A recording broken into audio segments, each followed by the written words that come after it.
Good morning friends. आज है 30 मई 2025 और 30 मई 2025 का दोस्तों करंट हम इस सेशन में करने वाले दोस्तों। देखिए दोस्तों, आज का फर्स्ट क्वेश्चन है, संयुक्त राष्ट्र महासभा द्वारा प्रत्येक वर्ष 25 मई को विश्व फुटबॉल दिवस घोषित करने का प्रस्ताव किस वर्ष पारित किया गया था? ये वर्ष 2024 में पारित किया गया था। ऑप्शन नंबर सी सही है। सोल्यूशन देखिए इसका।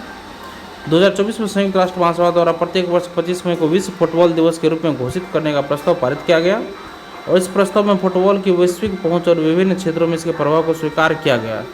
यह फुटबॉल के खेलों को बढ़ावा देने में federation international D football association FIFA के साथ साथ क्षेत्रीय और राष्ट्रीय फुटबॉल महासंघों की भूमिका को भी मान्यता देता है।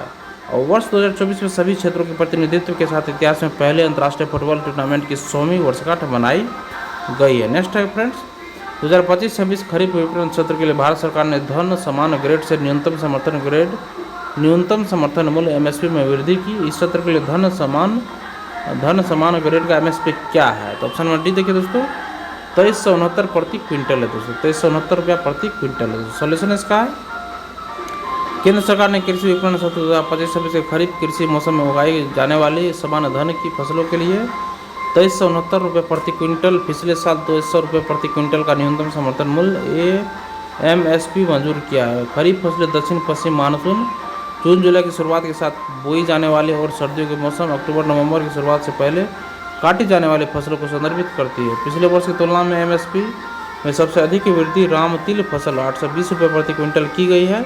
इसके बाद रागी के लिए 596 रुपये प्रति क्विंटल, कपास के लिए 589 रुपये प्रति क्विंटल और तिल के लिए 579 रुपये प्रति क्विंटल की वृद्धि की गई है।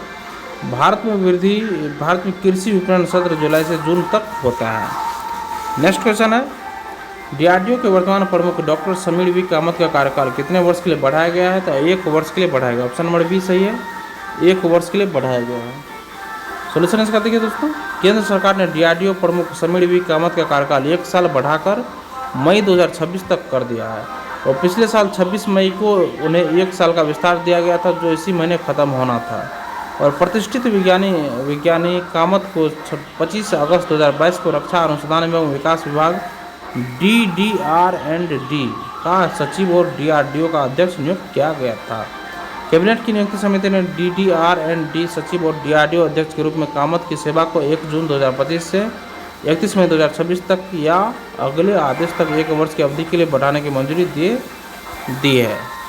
नेक्स्ट क्वेश्चन है, किस राज्य सरकार ने पूर्व भारतीय क्रिकेट कप्तान अनिल कुंबले को वन एवं वन्यजीव विभाग का ब्रांड राजदूत नियुक्त किया गया है? तो ऑप्शन नंबर डी देखिए, कर्नाटक सही है हमारा। इसका सोल्यूशन देखिए दोस्तों, कर्नाटक सरकार ने पूर्व भारतीय क्रिकेट कप्तान अनिल कुंबले को वन एवं वन्यजीव विभाग का ब्रांड राजदूत नियुक्त किया है और यह नियुक्ति वन संरक्षण, वृक्षारोपण और वन्यजीव संरक्षण के प्रति जागरूक बनाने के लिए की गई है। और वन मंत्री ईश्वर बी खांड्रे ने विधानसभा में यह घोषणा की और कुंबले ने बिना परिश्रमिक के यह जिम्मेदारी स्वीकार की। कुंबले का कर्नाटक वन्यजीव बोर्ड के उपाध्यक्ष के रूप में अनुभव और उनकी वैश्विक पहचान इस भूमिका को प्रभावी बनाएगी। नेक्स्ट है, मियाओ लीजी किस देश से संबंधित है जिनको हाल ही में FIBA महिला एशिया कप 2025 का आधिकारिक राजदूत नियुक्त किया गया दोस्तों? तो ऑप्शन नंबर डी सही है, चीन। सोल्यूशन इसका देखिए, चीनी बास्केटबॉल के खिलाड़ी और FIBA हॉल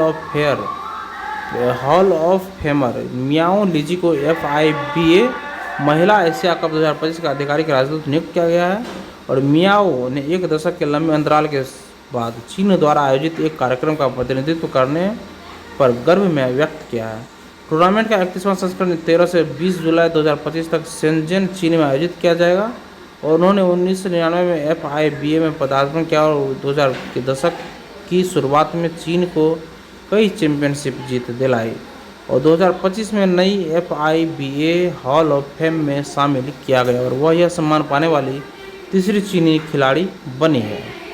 नेक्स्ट क्वेश्चन है, विश्व रक्त दिवस प्रतिवर्ष कब मनाया जाता है? फ्रेंड्स, ये 28 मई को प्रतिवर्ष मनाया जाता है। सोल्यूशन इसका है, 28 मई को विश्व रक्त दिवस मनाया जाता है जिसका उद्देश्य सुरक्षित रक्तदान और रक्त की उपलब्धता को बढ़ावा देना है। और विश्व स्वास्थ्य संगठन WHO द्वारा 2005 में शुरू यह दिन रक्तदाताओं के योगदान को सम्मानित करता है। 2025 की थीम रक्तदान जीवन रक्षक एकजुटता है जो सामुदायिक एकता और नियमित रक्तदान की आवश्यकता पर जोर देती है। हर साल 28 मई को विश्व भूख दिवस वर्ल्ड हंगर डे मनाया जाता है जो वैश्विक समुदाय को भूख और खाद्य सुरक्षा की गंभीर समस्या की याद दिलाता है। इसकी शुरुआत 2011 में द हंगर प्रोजेक्ट द्वारा की गई थी और विश्व भूख दिवस 2011 में द हंगर प्रोजेक्ट द्वारा शुरू किया गया था। नेक्स्ट क्वेश्चन है फ्रेंड्स, विश्व स्वास्थ्य संगठन WHO ने पहली वैश्विक महामारी संधि कब अपनाई है दोस्तों? तो ऑप्शन नंबर डी हमारा सही होगा, 20 मई 2025 को संधि अपनाई है। सॉल्यूशन इसका है दोस्तों, विश्व स्वास्थ्य संगठन WHO के सदस्य देशों ने 20 मई 2025 को जेनेवा में 78वीं विश्व स्वास्थ्य सभा में सर्वसम्मति से दुनिया की पहली वैश्विक महामारी संधि को अपनाया दोस्तों। और यह संधि कोविड-19 महामारी के असमान वैश्विक जवाब के बाद भविष्य की महामारियों को रोकथाम, तैयारी और प्रतिक्रिया के लिए अंतर्राष्ट्रीय सहयोग को मजबूत करने के उद्देश्य से बनाई गई है। और इसका उद्देश्य वैक्सीन और दवाओं तक समान पहुंच, स्वास्थ्य असमानताओं को कम करना और समन्वित वैश्विक प्रतिक्रिया सुनिश्चित करना है। संधि पर विचार विमर्श दिसंबर 2021 में शुरू हुआ। 3 साल की गहन वार्ता के बाद 124 देशों ने इसके पक्ष में मतदान किया, जबकि 11 देशों ने मतदान से दूरी बनाए रखी। अमेरिका अनुपस्थित रहा और भारत ने इस संधि पर हस्ताक्षर किए हैं दोस्तों। नेक्स्ट क्वेश्चन है, किसान क्रेडिट कार्ड KCC के माध्यम से किसानों को रियायती ब्याज दरों पर अल्पकालिक कृषि ऋण सुनिश्चित करने के लिए सरकार ने 28 मई 2025 को वर्ष 2025-26 के लिए किस योजना को जारी रखने की मंजूरी दी है दोस्तों? तो ऑप्शन नंबर बी हमारा सही होगा, संशोधित ब्याज अनुदान योजना को जारी रखने की मंजूरी दी है दोस्तों। सॉल्यूशन इसका है दोस्तों, सरकार ने किसानों के लिए ब्याज सब्सिडी योजना को जारी रखने की मंजूरी दी है और 28 मई 2025 को सरकार ने 2025-26 के लिए संशोधित ब्याज सब्सिडी योजना MISS को जारी रखने की मंजूरी दी है दोस्तों। और यह योजना सुनिश्चित करती है कि किसानों को किसान क्रेडिट कार्ड KCC के माध्यम से रियायती ब्याज दरों पर अल्पकालिक कृषि ऋण उपलब्ध कराया जाए। और मंत्रिमंडल द्वारा लिए गए निर्णय के अनुसार 1.5% की ब्याज सब्सिडी जारी रहेगी। नेक्स्ट क्वेश्चन है, 28 मई 2025 को किस स्वतंत्रता सेनानी की 142वीं जयंती स्वतंत्र वीर गौरव दिवस के रूप में मनाई गई दोस्तों? तो ऑप्शन नंबर डी सही है दोस्तों, विनायक दामोदर सावरकर का। सॉल्यूशन इसका, राष्ट्र ने वीर सावरकर को उनकी जयंती पर श्रद्धांजलि दी है। और 28 मई को केंद्रीय मंत्रियों ने स्वतंत्रता सेनानी विनायक दामोदर सावरकर को उनकी 142वीं जयंती पर श्रद्धांजलि दी है। और स्वतंत्रता सेनानी विनायक दामोदर सावरकर की जयंती को स्वतंत्र वीर गौरव दिवस के रूप में मनाया गया। और प्रधानमंत्री नरेंद्र मोदी ने भी स्वतंत्रता सेनानी विनायक दामोदर सावरकर को उनकी जयंती पर श्रद्धांजलि दी है दोस्तों। और स्वतंत्रता संग्राम में सावरकर के योगदान को राष्ट्र निर्माण में उनकी निरंतरता प्रासंगिकता के लिए स्वीकार किया गया। विनायक दामोदर सावरकर, उनका जन्म 28 मई 1883 को महाराष्ट्र के नासिक जिले में हुआ था। और सावरकर एक स्वतंत्रता सेनानी, राजनीतिक वकील और लेखक थे और उन्हें हिंदुत्व शब्द गढ़ने के लिए जाना जाता है। नेक्स्ट है, आंध्र प्रदेश में बडवेल गोपावरम गांव NH-67 से गुरुविंदपुरी NH-16 तक नव स्वीकृत 4 लेन राजमार्ग कलियाड़े की अनुमानित लागत कितनी है? तो ऑप्शन नंबर डी सही है, 3653.10 करोड़ रुपये अनुमानित लागत है इसका। सॉल्यूशन इसका है, प्रधानमंत्री नरेंद्र मोदी की अध्यक्षता वाले आर्थिक मामलों की मंत्रिमंडलीय समिति ने आंध्र प्रदेश में एक नई राजमार्ग परियोजना को मंजूरी दे दी है। और इस परियोजना से बाडवेल और नेल्लोर के बीच 4 लेन का गलियारा बनेगा और इसकी कुल लंबाई 108.134 किलोमीटर रहेगी। और राजमार्ग का डिजाइन, निर्माण, वित्त संचालन, हस्तांतरण DBFOT मॉडल के तहत किया जाएगा। परियोजना की अनुमानित लागत 3653.10 करोड़ रुपए है। नेक्स्ट क्वेश्चन देखिए, श्री लक्ष्मी नारायण मंदिर का 150वां वर्षगांठ समारोह कहाँ आयोजित हुआ है? तो ऑप्शन नंबर डी सही दोस्तों, मुंबई में आयोजित हुआ है। इसका सॉल्यूशन देखिए, केंद्रीय गृह मंत्री एवं सहकारिता मंत्री श्री अमित शाह ने श्री लक्ष्मी नारायण मंदिर के 150वें वर्षगांठ समारोह में भाग लिया। और यह कार्यक्रम महाराष्ट्र के मुंबई स्थित माधव बाग में आयोजित किया गया। और महाराष्ट्र के मुख्यमंत्री देवेंद्र फडणवीस और उप मुख्यमंत्री एकनाथ शिंदे भी समारोह में शामिल हुए।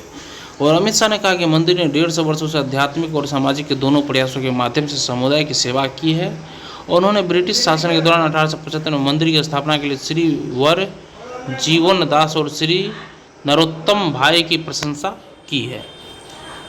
और शाह ने बताया कि मंदिर में पहले धार्मिक शिक्षा, गीता पाठ का समर्थन किया जाता था और यहाँ तक कि एक संस्कृत विद्यालय भी चलाया जाता था।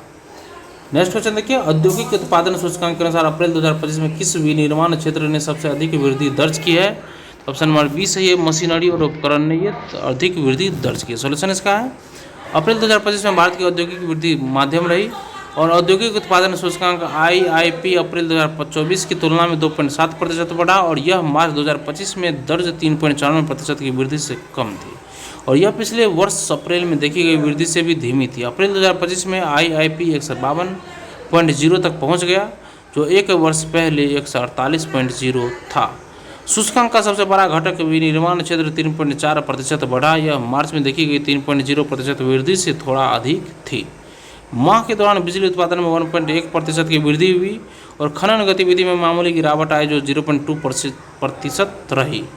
विनिर्माण क्षेत्र के 23 उद्योगों समूहों में से 16 में सकारात्मक वृद्धि देखी गई। मशीनरी और उपकरणों के विनिर्माण में सबसे अधिक 17.0% की वृद्धि हुई है।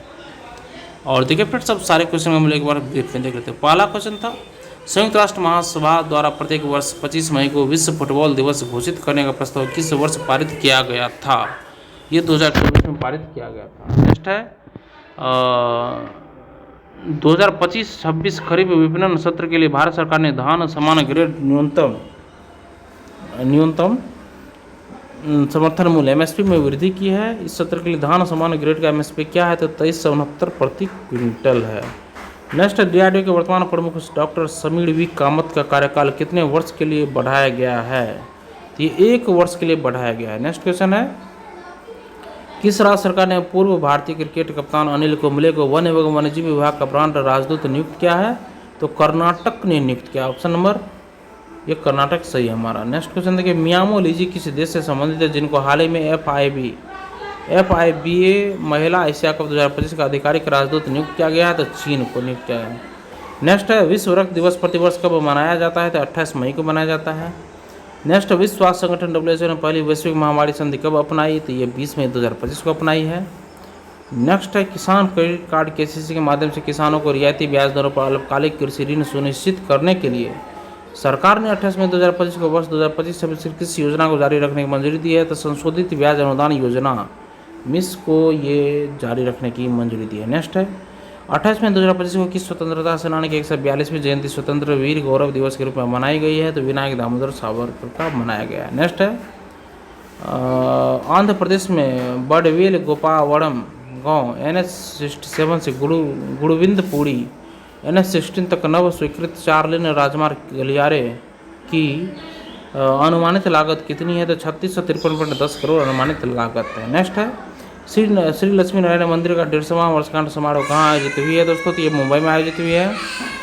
नेक्स्ट है दोस्तों, ये हमारे सेशन का आखिरी क्वेश्चन है, औद्योगिक उत्पादन सूचकांक के अनुसार अप्रैल 2025 में किस विनिर्माण क्षेत्र ने सबसे अधिक वृद्धि दर्ज की है? तो मशीनरी और उपकरण ने ये वृद्धि दर्ज की है। और इसी के साथ हमारा सेशन यहीं पे ख़त्म होता है। दोस्तों सेशन पसंद आया तो एक लाइक जरूर कर दीजिएगा और किसी एक ग्रुप में इस वीडियो को जरूर शेयर कर दीजिएगा। दोस्तों सेशन धन्यवाद दोस्तों, आपका दिन शुभ हो।